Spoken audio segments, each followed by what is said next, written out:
അതിതീവ്രമായ പ്രണയം നടിച്ച് കൊല്ലുക. എനിക്ക് തോന്നുന്നു ഒരാൾക്ക് കിട്ടാവുന്ന ഏറ്റവും ദാരുണമായ അന്ത്യവും അത് തന്നെയായിരിക്കും. ഇനി പറയാൻ വരുന്നത് ഒരു കഥയല്ല, ശരിക്കുമുള്ള സംഭവമാണ്. ഇനോറിൽ നിന്നുള്ള ഒരു ദമ്പതികളുടെ ഹണിമൂൺ യാത്ര കൊലപാതകത്തിൽ അവസാനിച്ച കഥയാണ്.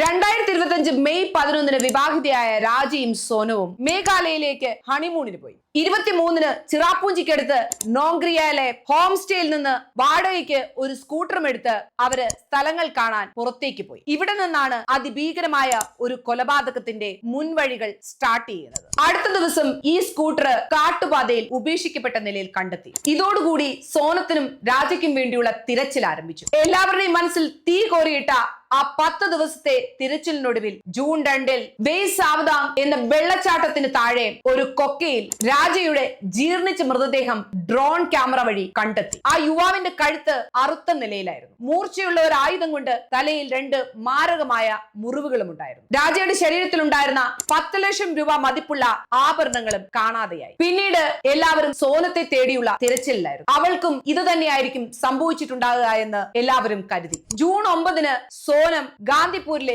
പോലീസ് സ്റ്റേഷനിൽ കീഴടങ്ങി. തന്നെ ആരൊക്കെയോ ചേർന്ന് തട്ടിക്കൊണ്ടുപോയെന്നും മോഷണ ശ്രമത്തിനിടയിലുള്ള കയ്യേറ്റത്തിൽ തന്റെ ബോധം നഷ്ടപ്പെട്ടുവെന്നും അവർ ആദ്യം അവകാശപ്പെട്ടു. എന്നാൽ പോലീസ് വിട്ടില്ല. അവരുടെ അന്വേഷണം അവളെ കൊലപാതകത്തിന്റെ മുഖ്യ സൂത്രധാരിയാക്കി മാറ്റി. വഞ്ചനയുടെയും ചതിയുടെയും ക്രൂരമായ കൊലപാതകത്തിന്റെയും കഥയുടെ ചുരുൾ അവിടെ നിന്നാണ് അഴിയുന്നത്. പ്രത്യേക അന്വേഷണ സംഘം വേറെ 4 പുരുഷന്മാരെയും അറസ്റ്റ് ചെയ്തു. രാജ് കുഷാഹ എന്നുള്ള സോനത്തിന്റെ കാമുകനാണ് അതിലൊരാൾ. കൊലപാതക കാരണങ്ങളായിട്ട് ഇവർ പറയുന്നത് സോനത്തിന് രാജ് കുഷിയുമായി വിവാഹത്തിന് മുമ്പ് പ്രണയബന്ധമുണ്ടായിരുന്നു. ധനലാഭത്തിന് വേണ്ടിയാണ് ഈ കല്യാണം നടത്തിയതെന്നും രാജയുടെ വീട്ടുകാർ പറയുന്നത്. രാജയുടെ കയ്യിൽ നിന്ന് ഹണിമൂണിന് വേണ്ടി 9 ലക്ഷം രൂപയോളം അവൾ വാങ്ങിയിരുന്നുവെന്നാണ് രാജയുടെ അമ്മ അവകാശപ്പെടുന്നത്. ഇതിനുശേഷം 10 ലക്ഷം രൂപയുടെ സ്വർണ്ണാഭരണങ്ങളും അവൾ യാത്രക്കിടെ എടുത്തിരുന്നു. അങ്ങോട്ടുള്ള ടിക്കറ്റുകൾ ബുക്ക് ചെയ്തതല്ലാതെ അവൾ തിരിച്ചു വരാനുള്ള ടിക്കറ്റുകൾ ബുക്ക് ചെയ്തിട്ടുമുണ്ടായിരുന്നില്ല. തന്റെ ഹണിമൂൺ യാത്രക്കിടയിൽ തന്നെ വാട്സ്ആപ്പ് റെക്കോർഡുകളും ലൈവ് ലൊക്കേഷനുകളും തന്റെ മുൻകാമകനായ രാജിന് സോനം അയച്ചിരുന്നു.